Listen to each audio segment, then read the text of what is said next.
les baklava jingle.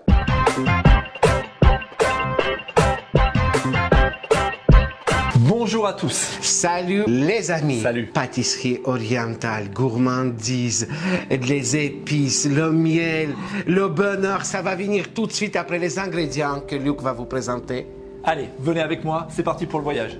Pour notre recette de baklava, nous avons besoin ici de 300 g de cerneau de noix, 200 g de beurre que nous avons préalablement fait fondre, une jolie et généreuse cuillère de 5 épices et 400 g de miel liquide. Pour pouvoir faire cette recette, il est indispensable d'avoir un paquet de pâte à filo. Là, c'est 500 g.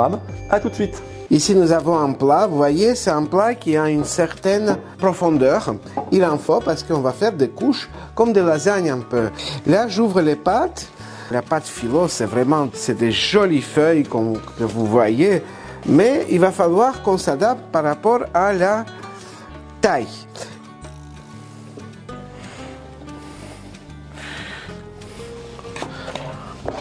Voilà, là, cette taille, ça m'ira parfaitement. Et la première chose que je fais, je beurre le fond de mon plat pour que la pâte ne colle pas, que j'arrive à la décoller facilement. La première couche doit être très bien beurrée. Il ne faut pas qu'on laisse des endroits secs. Je prends une feuille, je mets la feuille, hop, ici, voilà, vous voyez. Et je mets un tout petit peu de beurre, comme ça. Je tapote. Voilà, je remets et je tapote. Et là, on va faire jusqu'à la moitié de notre paquet. Parce qu'à la moitié de notre paquet, on va rajouter notre farce de noix. Le montage de la vidéo s'accélère et vous allez voir la suite.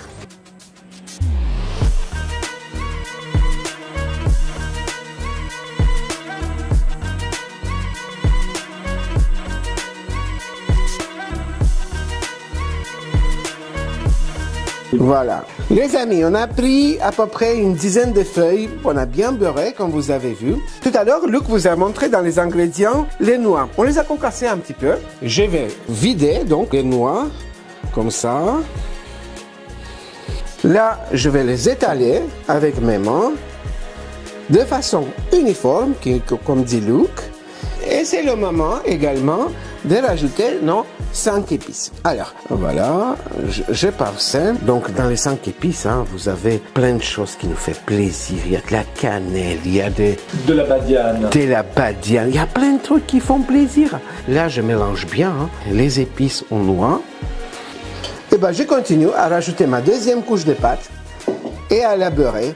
Et tout ça en musique et en accéléré.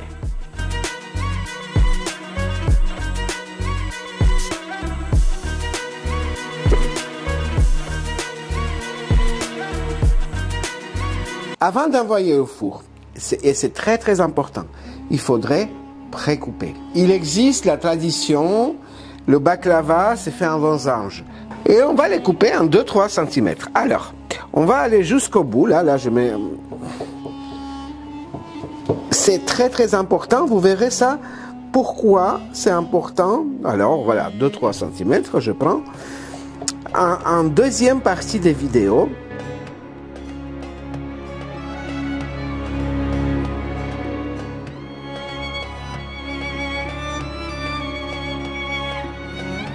ceux qui veulent peuvent aussi faire des petites décorations. S'il vous en reste quelques cerneaux de noix, ils vont se torréfier pendant la cuisson. Ça va donner encore un petit goût sympathique. Et nous, les amis, on se retrouve tout de suite. Annick, après cette magnifique superposition de pâte filo, de noix, d'épices, tout ça va partir. Du beurre. Ah oui, oulala, le beurre. Et oui, c'est vrai, le beurre fondu. Donc là, on part au four pour combien de temps? Alors, 20-25 minutes, 180 degrés. Il faut que ça soit légèrement doré à la fin. Voilà. Et avec du miel qu'on va faire chauffer très doucement pour le rendre plus liquide. Oui. On se retrouve pour cette jolie étape de la recette. Allez, à tout à l'heure. Donc 25 minutes de cuisson au four. C'est très chaud là, j'arrive pas à le toucher. Il y avait donc une vingtaine de minutes à 180 degrés et 5 minutes à 200 degrés. Regardez comme c'est bien doré.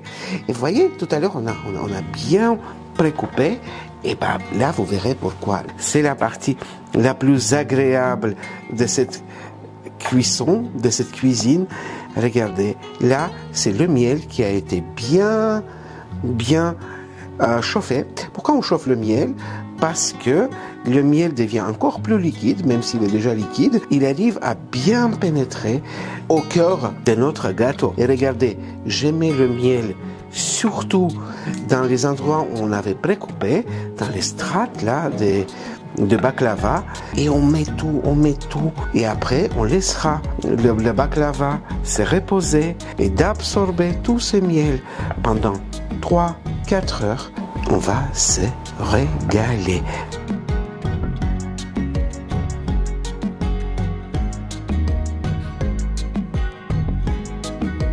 C'est magnifique visuellement, mais ça a l'air tellement gourmand. Oui, c'est gourmand et simple.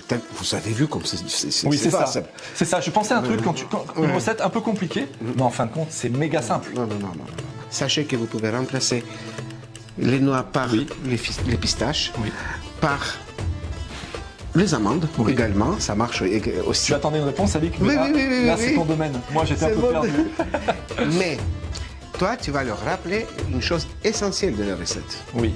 Quand vous aurez admiré déjà notre petit plat qui se trouve ici, pendant que vous le regardez, ça va certainement vous donner envie de liker ce joli plat qui est donc juste ici.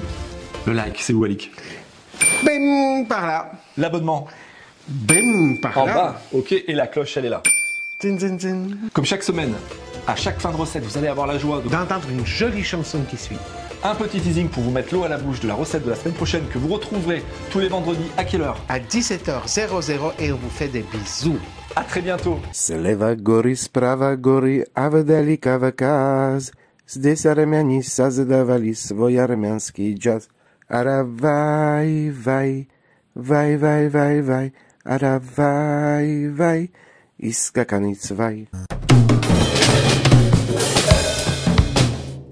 Ils vont terminer leur cuisson à l'intérieur. Voilà. Le plat est rempli. C'est un plat parfaitement familial. Voilà, il me reste un plat, mais généreux.